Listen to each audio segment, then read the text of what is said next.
Oke, Assalamualaikum warahmatullahi wabarakatuh, teman-teman semua. Kembali lagi dengan saya Andika Putra.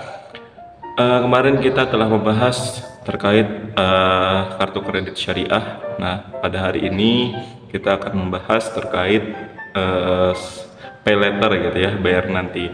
Nah, ini mungkin kita nggak cukup asing gitu ya, pay later, karena yang sekarang ini yang sering kita gunakan gitu ya, mungkin pay later ini hampir sama seperti Shopee Pay Later gitu ya teman-teman.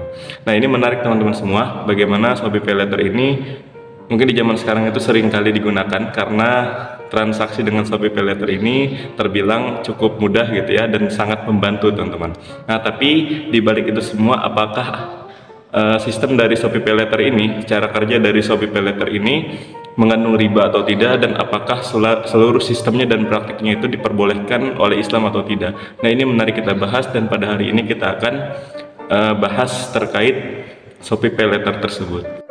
Oke teman-teman semua, mungkin dalam video ini kita hampir sama seperti video kemarin ya, tentang kartu kredit syariah. Kita akan bahas terkait mungkin yang pertama adalah praktik atau cara kerja dari pay later atau Shopee Pay Later itu sendiri.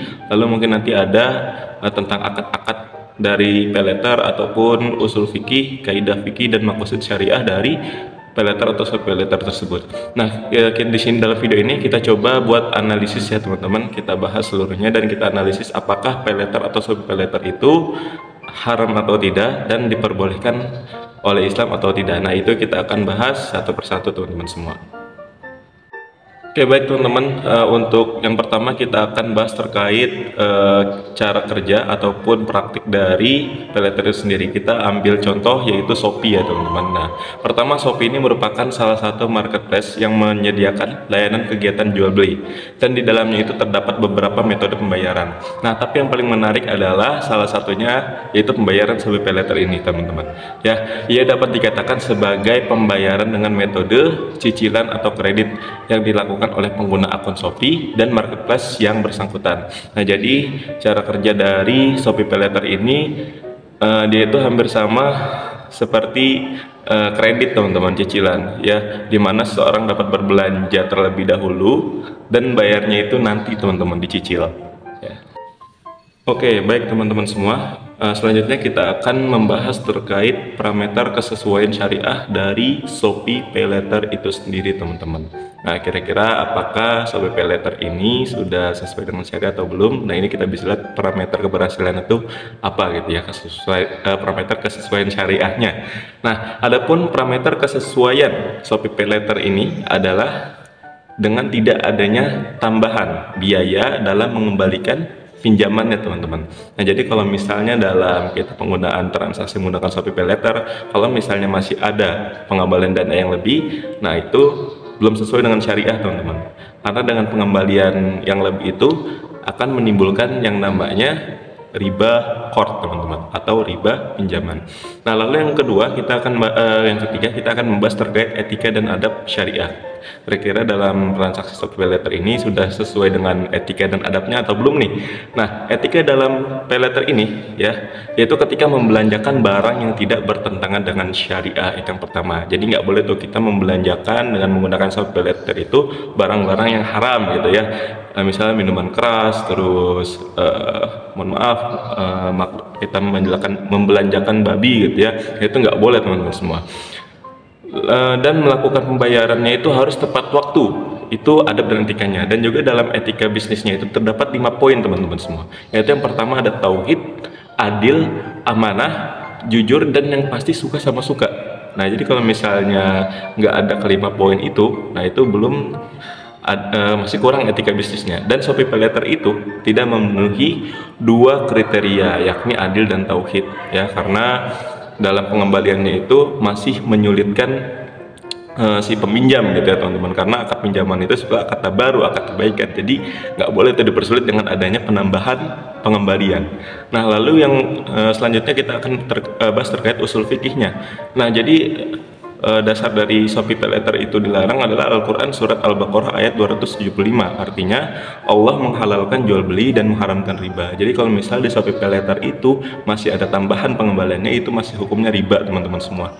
dan Allah mengharamkan itu. Lalu untuk kaidah fikihnya teman-teman, nah ada beberapa poin akidah fikih, salah satunya yaitu sebaiknya kemudorotan dihilangkan dan janganlah memberi mudorot kepada orang lain dan juga diri kalian sendiri atau diri kita sendiri. Nah itu dia teman-teman. Oke, baik teman-teman semua. Selanjutnya kita akan membahas terkait maqasid syariah dari Shopee PayLater itu sendiri. Ya, kita bisa kita ketahui dulu 5 komponen dari maqasid syariah itu. Yang pertama ada hifzu adn, hifzu mal, hifzu aqal, hifzu nasab, dan hifzu nafs ya. Dan dalam maqasid syariah yang ada di transaksi ini teman-teman itu tidak terpenuhi ya, tidak terpenuhi karena tidak melindungi 5 komponen yang saya sebutkan tadi dalam maqasid syariah yang menyebabkan terjadinya masalah. Jadi dalam Shopee PayLater itu tidak terpenuhi yang namanya hifzu adn karena Shopee PayLater itu riba gitu ya, sedangkan hifzu adn adalah melindungi agama gitu ya. Jadi agamanya ini masih salah atau gitu, bukan agama yang salah, maksudnya transaksinya masih salah karena mengandung riba teman-teman semua. Terus mungkin hifzu mal ya teman-teman, karena ketika bayarnya minjamnya berapa, bayarnya harus dilebihin gitu ya.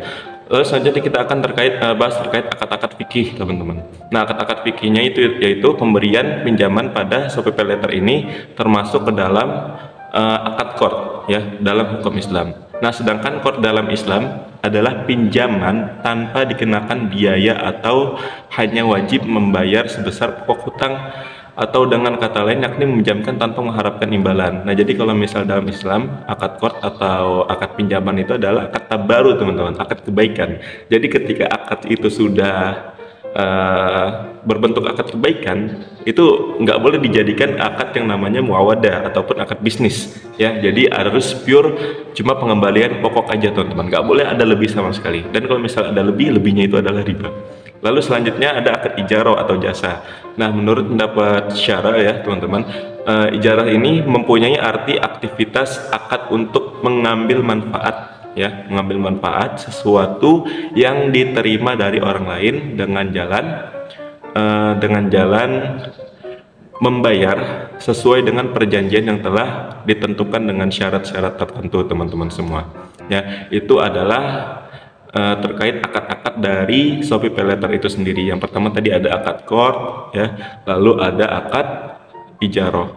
Nah selanjutnya teman-teman kita akan membahas terkait konsep fikih muamalah dari Shopee PayLater ini teman-teman. Nah gimana sih fikih muamalahnya itu? Jadi fikih muamalah dalam Islam itu berkelakuan sebagai hukum dan aturan yang sesuai dengan syariat. Nah jadi setiap masalah yang berseberangan dengan keadilan gitu ya, terus dengan rahmat dan maslahah, kalau berseberangan dengan itu pasti bukan merupakan syariat.